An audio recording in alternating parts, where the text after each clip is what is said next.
രണ്ടാഴ്ചയിൽ ഏറെയായി വെബ്ക്യൂ ആപ്പിനുള്ള കാത്തിരിപ്പിലായിരുന്നു കേരളം. എപ്പോൾ വരും ആപ്പെന്ന എൻക്വയറികളായിരുന്നു സോഷ്യൽ മീഡിയയിൽ മുഴുവനും. ഒടുവിൽ ഇന്ന് വൈകുന്നേരത്തോടെ ആപ്പ് പ്ലേ സ്റ്റോറിൽ എത്തുമെന്ന് കരുതിയെങ്കിലും അതുണ്ടായില്ല.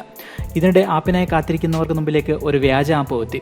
മദ്യം വാങ്ങാനായി പുറത്തിറങ്ങാൻ ഉദ്ദേശിക്കുന്ന ആപ്പിന്റെ മാതൃകയിൽ ഗൂഗിൾ പ്ലേ സ്റ്റോറിലാണ് പുതിയ ആപ്പ് പ്രത്യക്ഷപ്പെട്ടത്. ഇത് നിരവധി പേർ ഡൗൺലോഡ് ചെയ്യുകയും ചെയ്തു. ഇതോടെ സംഭവത്തിൽ അന്വേഷണത്തിന് ഉത്തരവിട്ടിരിക്കുകയാണ് പോലീസ് മേധാവി. മദ്യം വാങ്ങാനായി ബെവ്കോ പുറത്തിറക്കുന്ന ആപ്പ് എന്ന തരത്തിൽ ഗൂഗിൾ പ്ലേ സ്റ്റോറിൽ വ്യാജ ആപ്പ് പ്രചരിച്ച സംഭവം പോലീസ് ആസ്ഥാനത്തെ ഹൈടെക് ക്രൈം എൻക്വയറി സെൽ അന്വേഷിക്കുമെന്ന് സംസ്ഥാന പോലീസ് മേധാവി ലോക്നാഥ് ബെഹ്റ അറിയിച്ചു. മദ്യം വാങ്ങാനായി പുറത്തിറക്കാൻ ഉദ്ദേശിക്കുന്ന ആപ്പിന്റെ മാതൃകയിൽ ഗൂഗിൾ പ്ലേ സ്റ്റോറിൽ ആപ്പ് ലഭ്യമാണെന്ന് ചൂണ്ടിക്കാട്ടി Bevco managing director G Spurgeon Kumar സംസ്ഥാന പോലീസ് മേധാവിക്ക് പരാതി നൽകേണ്ട അടിസ്ഥാനത്തിലാണ് അന്വേഷണത്തിൽ ഉത്തരവിട്ടത്. വെബ്കോ ഓൺലൈൻ ബുക്കിംഗ് ഗൈഡ് എന്ന പേരിലുള്ള ആപ്പാണ് ഗൂഗിൾ പ്ലേയിൽ നിന്നും നിരവധി പേർ ഡൗൺലോഡ് ചെയ്തത്. 50,000-ലധികം പേരാണ് ഡൗൺലോഡ് ചെയ്തത്. ഇൻസ്റ്റാൾ ചെയ്തതിനു ശേഷമാണ് സംഗതി വ്യാജനാണെന്ന് പലരും മനസ്സിലാക്കിയത്. മദ്യം കിട്ടാനില്ലെന്ന് തിരിച്ചറിഞ്ഞതിന്റെ നിരാശ ആപ്പിന്റെ റേറ്റിംഗ്സ് ആൻഡ് റിവ്യൂ പേജിൽ ഇവർ തീർത്തിട്ടുമുണ്ട്. നിരാശരായവർ കൂട്ടത്തോടെ നെഗറ്റീവ് റിവ്യൂ നൽകിയതോടെ ആപ്പിന്റെ റേറ്റിംഗ് 1.8 ആയി കുറഞ്ഞു. അതേസമയം വെബ്ക്യൂ ആപ്പ് API ഫയലും സമൂഹ മാധ്യമങ്ങളിൽ വ്യാപകമായി പ്രചരിച്ചിരുന്നു.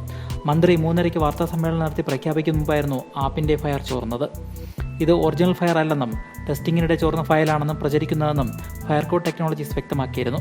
ബീറ്റ വെർഷൻ ഉപയോഗിച്ച് എടുക്കുന്ന ടോക്കൺ അസാധുവാണെന്നുമാണ് ഇവർ പറഞ്ഞത്.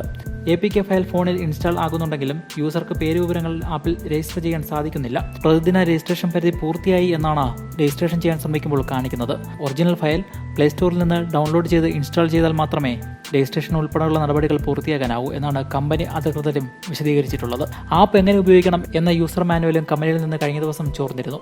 ഇത് ഫയർകോഡ് ടെക്നോളജീസ് തയ്യാറാക്കിയതാണെങ്കിലും ഔദ്യോഗികമായി പ്രകാശിപ്പിക്കുന്നതിന് മുമ്പ് തന്നെ ചോരുകയായിരുന്നു. വെബ്ക്യൂ ആപ്പ് സംബന്ധിച്ച വിവരങ്ങൾ പുറത്തു വന്നപ്പോൾ മുതൽ ഉപഭോക്താക്കളെ തെറ്റിദ്ധരിപ്പിക്കുന്ന വെബ്സൈറ്റുകളും വാർത്തകളും വ്യാപകമായി പുറത്തു വരുന്നുണ്ട്. വെബ്ക്യൂ തുടങ്ങിയ സമാനതകളുള്ള ഡൊമൈനുകൾ രജിസ്റ്റർ ചെയ്ത് പലരും വിൽക്കാനും വെച്ചിട്ടുണ്ട്. News desk video strawberry.